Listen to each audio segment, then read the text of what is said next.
So it's time for me to lay my cards on the table. We had that final round of Champions Cup action, really exciting stuff. We've got the Six Nations squads coming out on Wednesday, so I'm going to say what I think my England team is going to be, the match day 23 plus decisions for the squad. I've been doing my deep dive into all the talent, all the options out there for Borthwick. It's going to be really interesting to see which way he goes. He's already been accused of being a boring coach, and I've kind of been giving him a pass for now because it's so early into his tenure, but I think now is the time we can start judging him. If he's going to go back to same old players, maybe go back to Billy Vunipola, maybe we're thinking he's a bit of an Eddie Jones 2.0. Is he going to go for some newer players, some new exciting players that might actually be able to win something? I don't know, but it's been interesting because his hand's been forced a little bit with Owen Farrell not being available. Mako Vunipola's just come out and said he's not available for internationals, Courtney Laws as well. So he knows he has to make some big decisions. What's he going to do? On a positive note, some of the English clubs have been playing very well in the Premiership and in Europe. Big wins at the weekend as well. Northampton, Bath, Exeter, Harlequins on really good form. Bit of a thumping though for Saracens, for Leicester. So mixed fortunes, but generally possibly a bit better than maybe we would have expected. Overall selection strategy, well, I think he does need to restart many areas of this England team and also look at the way they play. That World Cup was solid. Good basics, kick and chase, set piece, but is it going to win Six Nations and World Cups? I don't think so. So I would be making a fair few changes, as you probably know. So here we go. Match day 23, Italy first up. What do I think they need to do? Well, here it is. I'm going to put the team straight up there and explain why I've chosen what I've chosen and the options that Borthwick has after that. I think at loosehead, Beno Urbano has been on fantastic form for Bath, the best he's ever been on. Ellis Genge just coming back from injury, so I think him on the bench is an impact. Fantastic. Urbano, Genge, really liking that. Does he pick Marler? Does he go for someone younger like Finn Baxter? Marler still coming back from injury, so not sure there. I think if Marler is fully fit, he probably takes him, and I think that's fair enough. He's been playing very well, incredibly solid in the scrum. Finn Baxter, one of those up-and-coming loose heads. He could go for someone else, of course, who's up-and-coming. A hooker, if Jamie George is going to be a captain, of course he has to start. I think he still is the best option at the moment, and Theo Dan coming off the bench is incredibly explosive. We saw that at the weekend, even though Saracens got a bit of a panning. And yes, your comments were absolutely true, saying watch Curtis Langdon. He has been really, really good for Northampton, and yeah, very impressed with him. He could definitely be the third, or Harry Thacker. I don't think Borthwick would go there. I think he's more likely to go for Langdon. Or does he go back to Jack Walker, who's a big lad, but I don't know. So I would go Jamie George, Theo Dan, maybe Curtis Langdon as the third hooker. Anyway, tight head. Big questions. We need a big scrummaging tight head. I've been talking about different players. Aaron Painter I've been talking about. But watching him very closely, I think the conclusion is he's probably just not really explosive enough, doesn't get round the park, doesn't really look for that carry as much as I think he should for someone his size. I think the potential is there. Maybe they take him in the squad and work on him, I don't know. But his teammate, who apparently is available for England, is eligible. But his teammate, ISFer Scott, who is apparently eligible for England, I wasn't sure about that before. I'd say he's better than Aaron Painter. He's bigger, he's more mobile, he's an absolute unit. Is he going to be the world-class tight head we need? Well, we've got to find one. I think Sinclair on the bench for now, a bit of experience. Apoko Fajor, I would love to see him in the squad, maybe even chuck him in for Italy. I know he's very young, but we've got to start working on these tight heads. We've got Will Stewart who could play, Joe Hayes maybe as well. Second rows. I think I know my 4 second rows of Alex Coles, Ollie Chesham, George Martin and Maro Itoje, but on form, I think Maro Itoje at the moment is 4th choice. I think that's fair enough. Let me know if you disagree. I'm not going to throw away him completely. He's got loads of experience, can produce big performances, but on form, I'd say it's between Coles, Chesham and Martin for the start. And if we want a big chunky pack, if England are going to play a forward-dominated way to try and actually dominate teams physically, I think we go with the big guys, Alex Coles and George Martin. Martin's just been bashing away, so good, so effective as a carrier, a go-to ball carrier in the tight. Coles, I think, has been a revelation, athletic offload, put on some extra size. Chesham is a bit more athletic, a bit easier to lift in the line out, but I'd start with the big boys, Coles and Martin. Very excited by that. Chesham on the bench, and then Martin could cover 6 as well, or even Chesham covering 6. Let me know if you think Itoje should be in there, but I think that's fairly clear in my head. Back row wise, watching Zach Mercer very closely at the weekend, and boy did he do well.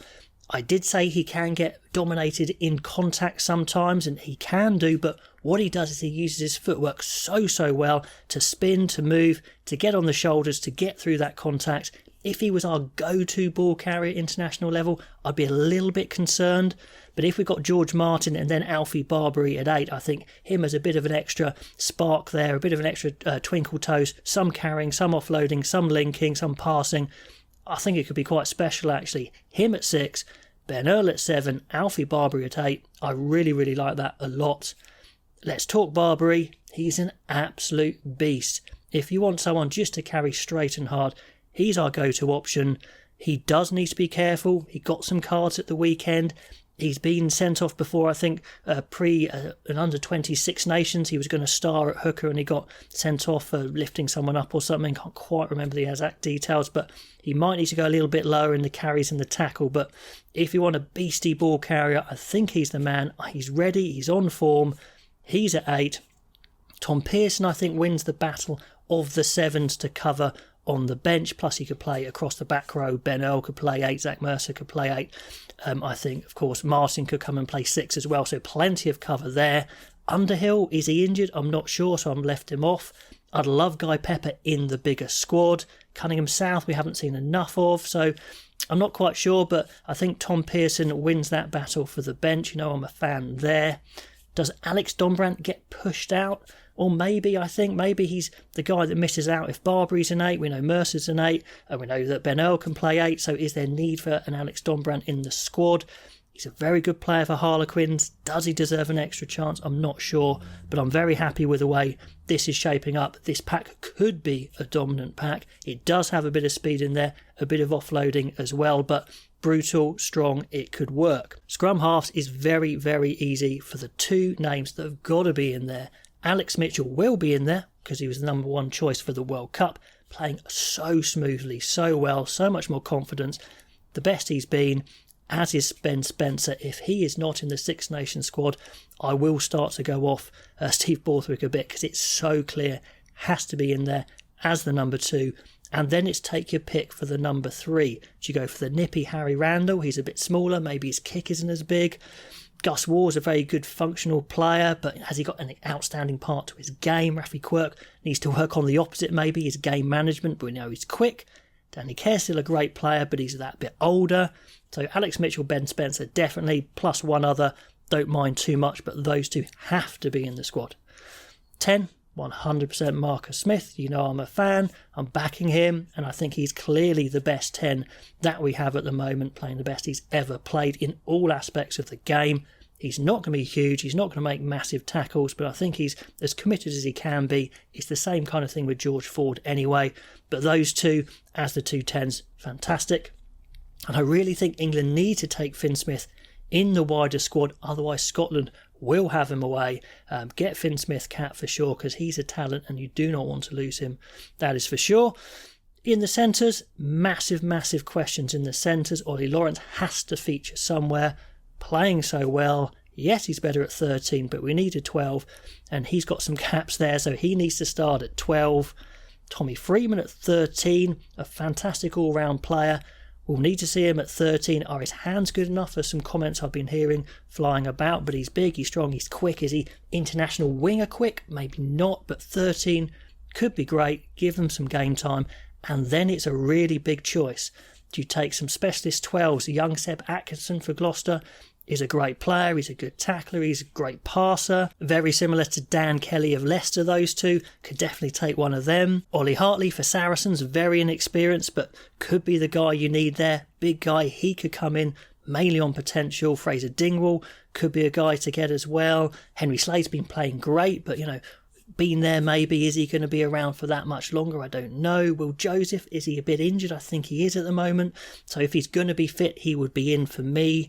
You could go Elliot Daly, but is he as good as those other guys? I'm not quite sure. Be fascinating to see what Borthwick does. If he goes Slade and Daly, maybe he's just missing a trick there to get some of these young guys blooded. I would definitely go with some of the younger guys, but Lawrence and Freeman for me starting. And then the wings, I think I'm sticking with my big man, Joe Courtsey. I've backed him in all my videos. We've got some other big wingers, Tom Roebuck, Hassel Collins. We've got Liner as well, Lewis Liner. All good options. I've said Courtsey is possibly the most dangerous of the lot, and he's improved his game at the weekend. Fantastic game for him in all aspects and some powerful finishes.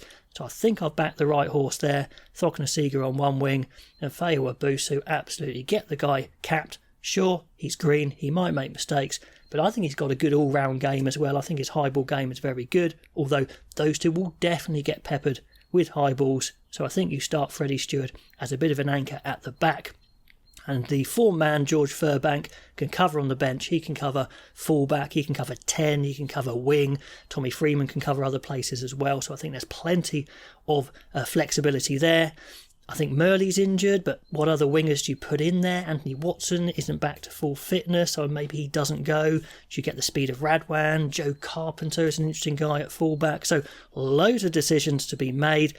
That's the 23 I would go for. I'd be excited to see it go. Let me know what you think. Your 23's below. Subscribe, like the video, would be amazing, and I'll catch you next time.